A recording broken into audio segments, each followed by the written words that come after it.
Merci beaucoup Mathias d'avoir accepté cet entretien. Donc, je suis très contente de vous accueillir le 20 mars au Palais des Congrès d'Issy-les-Moulineaux pour le 16e colloque de la MCC France. Donc, si vous pouvez commencer par vous présenter pour que nos auditeurs sachent un petit peu, vous connaissent un peu plus. Alors, je vais commencer par mon prénom et mon nom, c'est ce qu'on fait habituellement quand on se présente. Voilà. Donc, Mathias Wichra, j'ai 41 ans, je suis actuellement donc secrétaire général de Danone et j'ai eu comme passé professionnel plutôt une expérience dans le public, puisque j'ai été sous-préfet, notamment en Seine-Saint-Denis.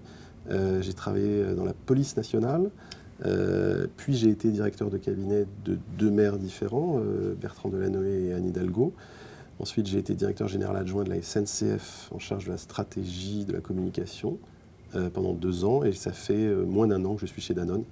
Où je travaille pour le coup dans le privé, alors que j'ai été pendant 14 ans dans la sphère publique.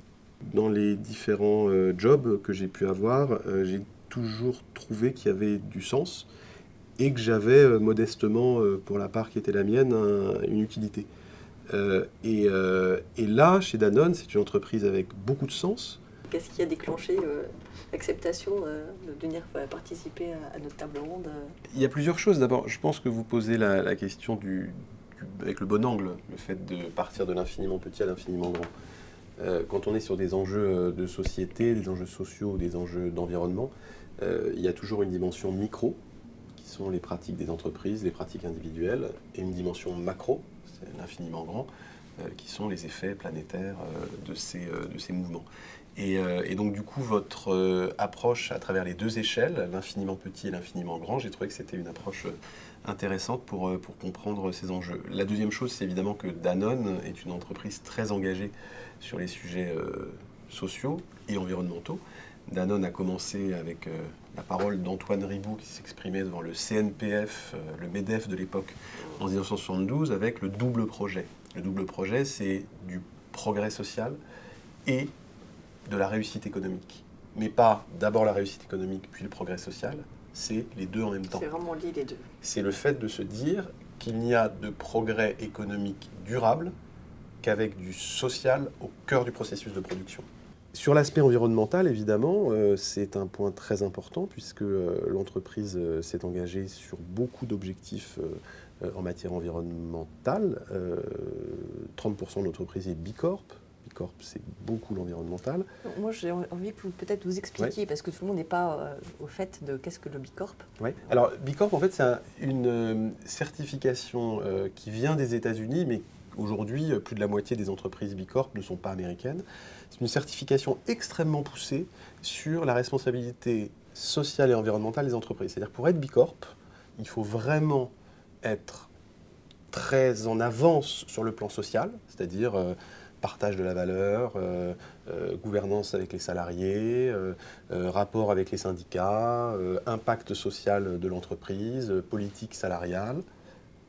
Donc ça, c'est le premier aspect. Le deuxième aspect, c'est l'aspect environnemental, politique carbone, tous les aspects environnementaux. Donc quand vous êtes une entreprise Bicorp, ça veut dire que vous avez un impact environnemental et social très positif. Et c'est très dur d'être Bicorp, c'est très dur. Aujourd'hui, Danone est la seule multinationale au monde qui s'est engagée dans ce processus. En fait, Danone a une légitimité sur ces questions du fait du double projet de 1972, social et économique en même temps. Du coup, le président de la République, Emmanuel Macron, a souhaité, dans le cadre du G7, à Biarritz, de la présidence française, avoir un G7 autour des inégalités. Et Danone, avec l'OCDE, avait déjà commencé à travailler la construction d'une coalition d'entreprises pour lutter contre les inégalités. Le principe est assez simple, les inégalités sont en croissance au niveau international, et la croissance des inégalités, d'une certaine manière, c'est un frein à la croissance. Quand les inégalités deviennent trop fortes, c'est un frein à la croissance. Donc, c'est une question d'éthique, mais c'est aussi une question de business, de prendre en compte la montée des inégalités. Il y a un chiffre qui est très intéressant, c'est que la part des classes moyennes dans les pays de l'OCDE a baissé de 10 points en 30 ans.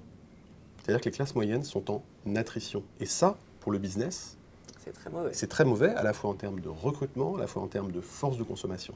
Donc, partant de ce constat-là, Danone, avec l'OCDE, a souhaité monter une coalition, Business for Inclusive Growth, qui a été présentée au G7.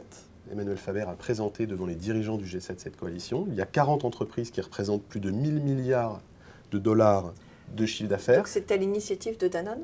C'est à l'initiative de Danone, avec l'OCDE. Et ça a un effet sur le réel. Ce n'est pas simplement un lancement comme ça. C'est un effet sur le réel. Pourquoi ? Parce que d'abord, il y a un manifeste qui engage les entreprises sur des principes d'égalité et de lutte contre les inégalités, de genre, des inégalités salariales, etc., dans toute la chaîne de valeur. Ce n'est pas le cœur de l'entreprise, c'est aussi jusqu'aux sous-traitants et dans tous les pays dans lesquels les entreprises opèrent. C'est la première chose de cette coalition. La deuxième chose, c'est un incubateur de projets. On a déjà 70 projets qui représentent 1,4 milliard d'euros portés par les entreprises dans le cadre de Business for Inclusive Growth. Et la troisième chose, c'est un forum de financement pour trouver des sources de financement. On a des organisations philanthropiques avec nous comme la Gates Foundation ou la Rockefeller Foundation pour pouvoir financer des projets et les mettre à l'échelle en matière de lutte contre les inégalités.